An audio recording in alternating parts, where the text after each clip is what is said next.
I think as an art director, it's important to look for inspiration outside of your industry.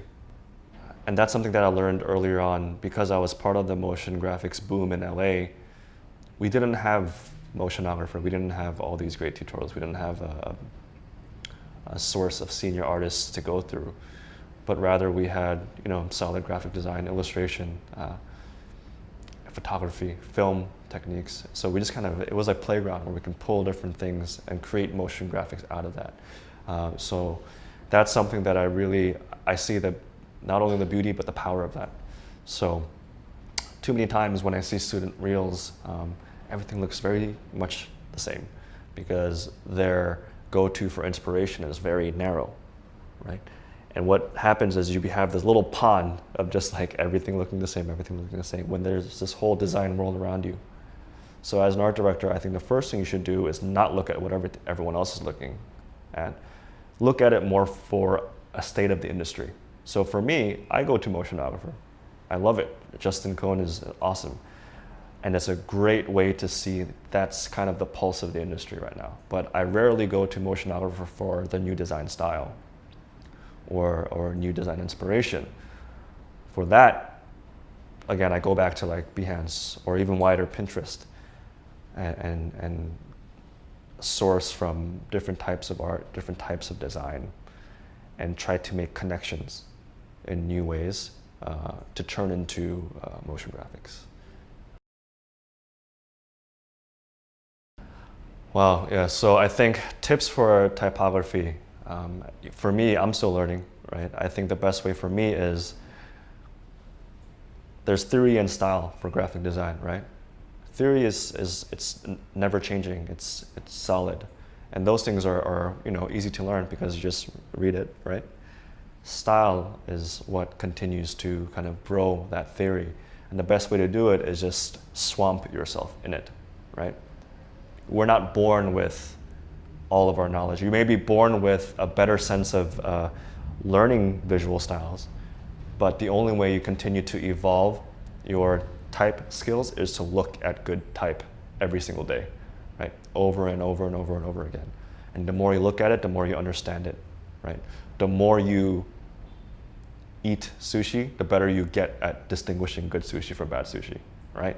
So with type, with grid systems, with animation, I think the easiest and the best way to continue to grow is surround yourself. As a director, as a creative, as an art director, what's an obvious reality is you spend less time making, right? But I love making, I'm a designer. So what I do, and to this day, is again, going back to the idea of at least once a week, I reserve time to just understand the design world around me. And that involves going to a list of sites, blogs, that are not motion graphics blogs, not that. And also going through my Pinterest exercise of going through and cataloging.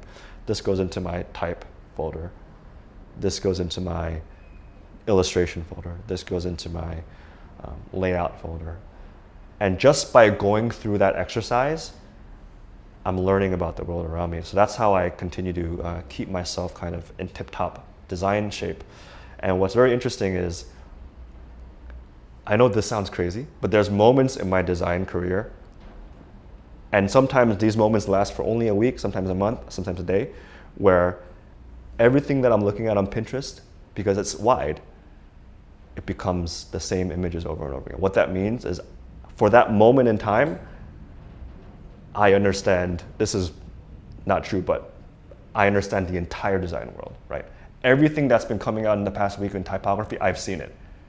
Because I'm always looking at it, always. And then you start to see when everyone's starting to post the same thing, you're like, wow, I've seen everything.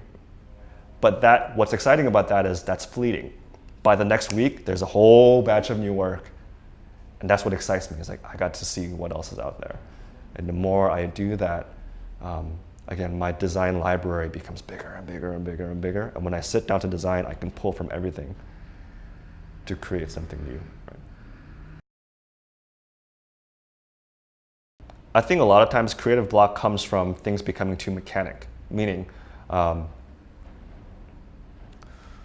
you have a daily commute, and I think we've all experienced this, is whether you're driving or going on the bus, if you do that for months on end, years on end, sometimes when you commute to school or to work and back home, you forget how you got there, right? You're like, when did I ride the bus? Or like, it becomes so mechanic. Like sometimes you're driving and then you get home, you're like, man, I just zoned out for the whole drive, but it's like muscle, right? I don't think that's good for creativity, right?